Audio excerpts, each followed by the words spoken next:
दुनिया के सबसे अमीर इंसान एलन मस्क ने अब ट्विटर खरीदने से मना कर दिया है। शुक्रवार को एलन मस्क ने यह घोषणा की कि ट्विटर खरीदने की अपनी 44 बिलियन डॉलर की डील पर अब वो आगे नहीं बढ़ेंगे।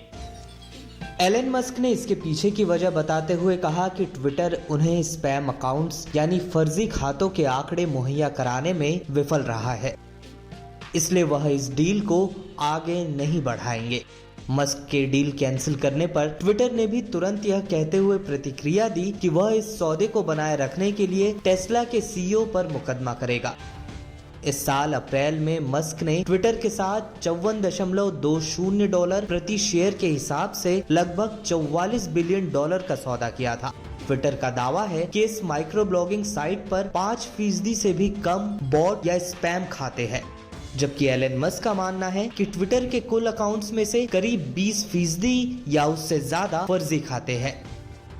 अप्रैल में ट्विटर के साथ डील में आगे बढ़ने के बाद मस्क ने मई में ट्विटर के इस दावे की जांच के लिए सौदे को रोक दिया था, जिसके बाद अब अंत में एलन मस्क ने ट्विटर के साथ डील रद्द करने का ही ऐलान कर दिया। इस सिलसिले में मस्क के वकील ने अमेरिका के सिक्योरिटी और एक्सचेंज कमीशन को एक पत्र लिखा है, जिसमें कहा गया है कि कई बार पूछे जाने पर भी ट्विटर ने मस्क के आग्रहों की अनदेखी की। कई बार ऐसे कारण दिए गए जो गैर जरूरी प्रतीत होते हैं। ट्विटर ने कई बार दावा किया कि उसने मस्क की बातें मान ली है, लेकिन उन्होंने अधूरी या ऐसी जानकारियां दी जिसका कोई इस्तेमाल ही नहीं हो सकता। ट्विटर ने हाल में कहा था कि वह हर दिन लगभग 10 लाख फेक अकाउंट्स हटाता रहा है।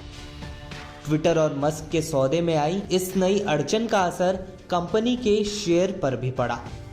एलन मस्क के डील रद्द करने के ऐलान के बाद कंपनी के शेयर के दामों में 7% तक की गिरावट देखी गई। एलन मस्क और ट्विटर के बीच खरीद के लिए हुए करार में ब्रेकअप फी यानी करार टूटने की स्थिति में $1 अरब की राशि तय की गई थी।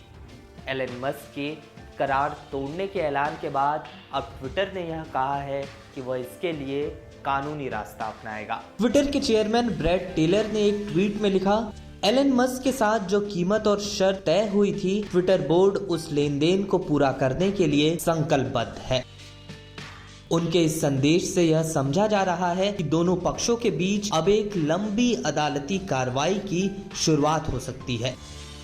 इससे पहले माइक्रो ब्लॉगिंग प्लेटफॉर्म ट्विटर ने एलन मस्क की ओर से $44 अरब के अधिग्रहण के बीच 30% कर्मचारियों की छटनी कर दी थी।